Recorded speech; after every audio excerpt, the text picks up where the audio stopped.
Le départ de Sergio Busquets se précise du côté du FC Barcelone. La fin de la longue histoire entre Sergio Busquets et le FC Barcelone semble proche. Alors qu'il a annoncé sa retraite internationale avec l'Espagne après la Coupe du Monde, le milieu de terrain voit son contrat avec les Blaugrana expirer en juin et devrait se diriger vers l'Inter Miami en MLS à la fin de la saison. Le Catalan aurait même évoqué auprès de ses dirigeants l'idée de rejoindre la Floride dès le mois de janvier, le championnat nord-américain débutant au mois de mars. Alors que le board du Barça ainsi que le coach Xavi tenteraient de convaincre l'homme aux 722 rencontres au compteur avec le club de prolonger une saison de plus, Mundo Deportivo annonce que cette éventualité est à exclure du côté du joueur.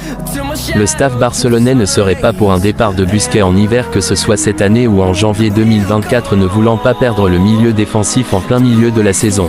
Eric Garcia, le défenseur central espagnol du FC Barcelone, s'est longuement confié sur les sujets chauds du moment autour de la Roja et du Barça. Présent avec l'Espagne pour disputer la Coupe du Monde au Qatar, Eric Garcia n'aura pas joué une seule minute durant la compétition. De retour à l'entraînement avec le FC Barcelone, le défenseur central n'est pas un titulaire indiscutable cette saison avec le club catalan, 9 matchs en Liga et 4 en Ligue des Champions depuis le début de la saison. Dans un entretien accordé aux médias espagnols Gigante, Eric Garcia s'est confié pendant 30 minutes sur l'actualité du Barça. L'occasion pour lui également de revenir sur l'élimination de la Roja lors des huitièmes de finale du mondial, des propos relayés par le compte Twitter Barça Universal. Sur l'élimination précoce de l'Espagne, on aurait aimé aller plus loin en Coupe du Monde, mais par contre il y a le côté positif, on a passé plus de temps en famille. Je n'ai pas passé autant de temps en famille depuis la pandémie, car je vivais à Manchester.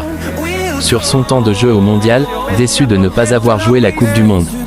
Nous sommes privilégiés rien que d'avoir été convoqués. Je voulais jouer, c'est normal. Mais je respecte toujours les décisions du coach, le coach est toujours au top et il sait ce qui est le mieux pour l'équipe. Sur la déception autour du parcours de la Roja, nous avons gagné le premier match du mondial 7-0, et on dit toujours que le premier match est le plus difficile. Nous n'avons pas créé beaucoup d'attentes, nous avions simplement beaucoup de confiance parce que nous croyions en Luis Enrique et ce que nous faisions. Au final, ce fut un coup dur. Sur la suspension de Lewandowski, c'est dommage, car c'est un joueur très important.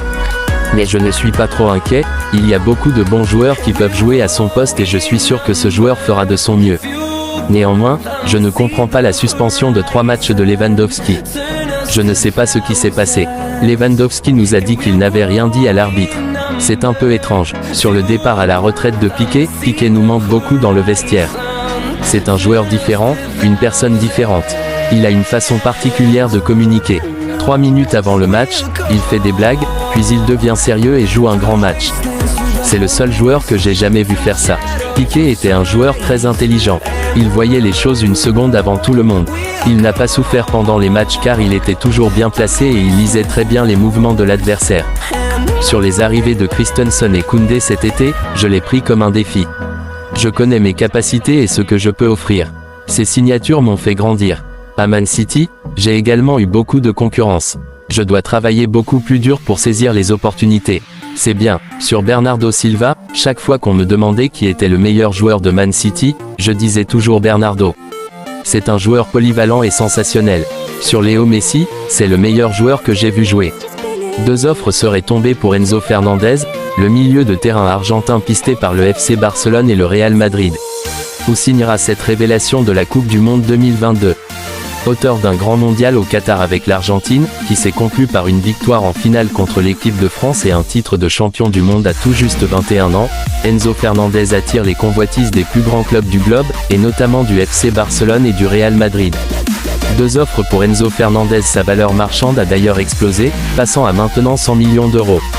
Mais selon Abola ce mardi, le Benfica Lisbonne aurait reçu 2 offres à hauteur de 127 millions d'euros pour son milieu de terrain Enzo Fernandez.